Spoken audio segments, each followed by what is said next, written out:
The next question I've got is, can I talk about dealing with negative people and managing interactions with them? What I usually do is, if I'm surrounded by people at a company I work at that are negative, I know that one bad apple spoils the whole darn bunch. It is what it is. It's human nature. I try to avoid them as much as I can, or at least block out what they're saying. And if they say something that's completely unjustified, then I tell myself unjustified criticism is nothing more than a disguised compliment. Think about that. So you'll find that the more successful you get, the more people will criticize you. And I want you to embrace it because, again, it's unjustified and it might indicate that they're actually jealous, which means you're doing a great job. So keep doing what you're doing. Another thing that I do is this. If I have to be surrounded with these people, meaning I can't cut them off, and I usually cut off everybody in my life if they're very, very negative or say a lot of hurtful things. And I usually give people 2 strikes. 2 strikes, you're out. Out, as we say in Canada.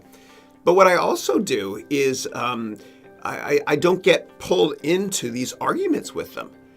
So what I'll do is this. If they try to bait me into an argument and they're very combative, I just say 2 words.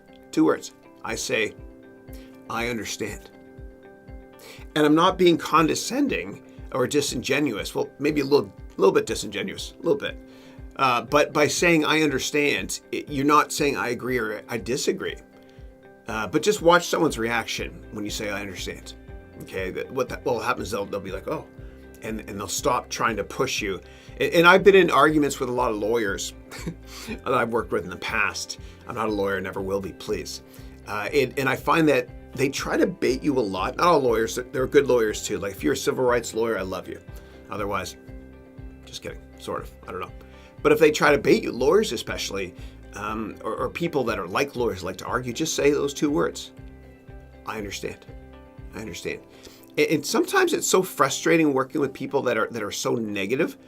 And sometimes I want you to be frustrated. And I say that with love in my heart because frustration leads to breakthrough. It leads to reinvention. You know, what was the reason you were put on this earth?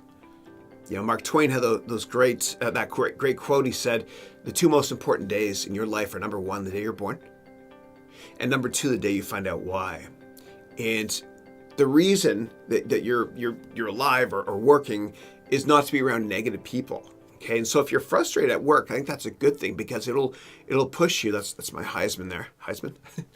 It'll push you towards getting outside your comfort zone and starting your own company. Christine bought me a great shirt, and the kids too. Let me see if you can see this here.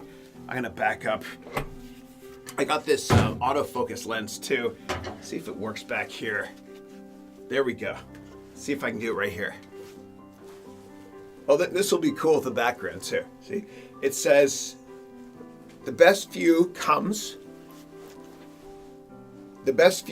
from everything's reversed, the hardest climb.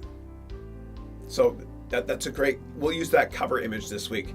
The best view comes from the hardest climb. So, sorry, that was a little bit off topic there. I just wanted to show off my new dope shirt.